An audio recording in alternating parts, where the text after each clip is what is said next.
ब्राह्मीं च वैष्णवीं भद्रां षड्भुजां च चतुर्मुखां त्रिनेत्रां च त्रिशूलां च पद्मचक्रगदाधरां पीताम्बरधरां देवीं नानालङ्कारभूषितां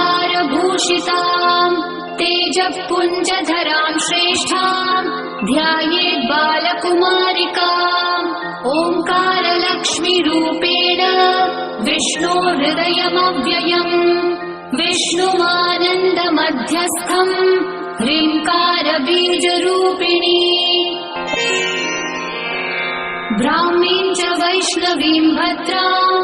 षड्भुजां च चतुर्मुखां